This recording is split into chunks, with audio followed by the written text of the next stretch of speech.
Greetings, all. It's Dr. Bankhead at the Struggle in Thinking Out Loud. And, excuse me, this series is From Victimhood to Victory. And so I talked about the childhood abuse. I talked about the date rape. I talked about, um, well, I talked about my dad and my mom being complicit, turning me into my dad beating me. And so then I had out on my own with the boyfriends. And I'm not going to talk about all the different boyfriends. Haven't been that many of them really, but collectively, individually, I would say I've had cheaters, narcissists, and aggressive people, which I mean, I guess I'm really not surprised at because having those abuses that I had in the home, I was very much a people pleaser. After all, you don't want to invite any anger or abuse if you don't have to.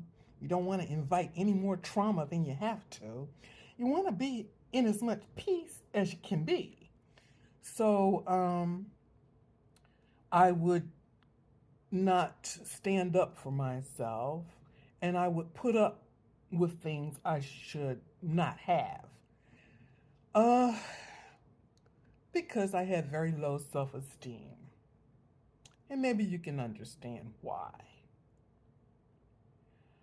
Uh, I think I shared that my dad told me that he said I was a fool and no man was ever going to want me.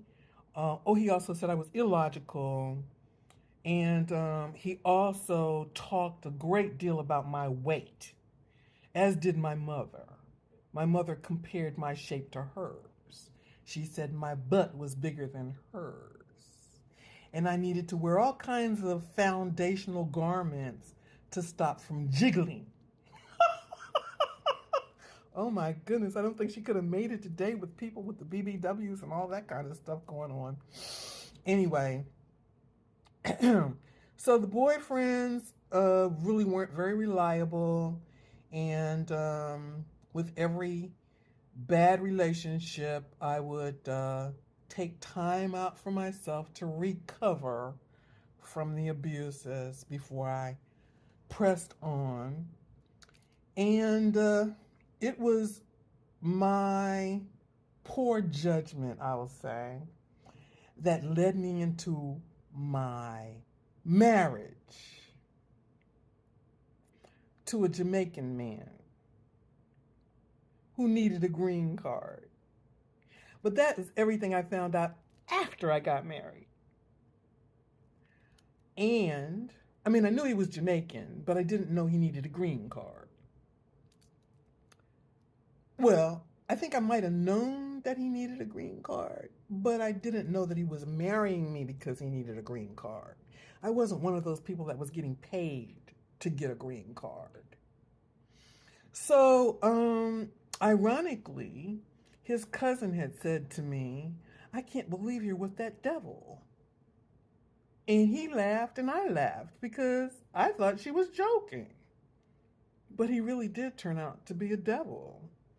And then when I talked to her about it subsequent to the marriage, she said, Oh, I thought you knew. Yeah, I've always had my own back.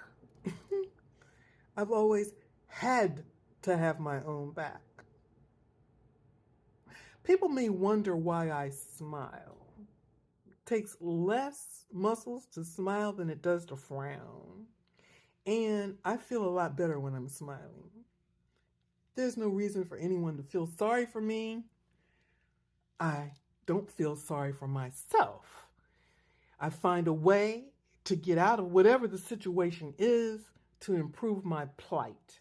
Over the years, much as I have struggled to make it up above water, I get knocked down every time. It has been consistent throughout my life.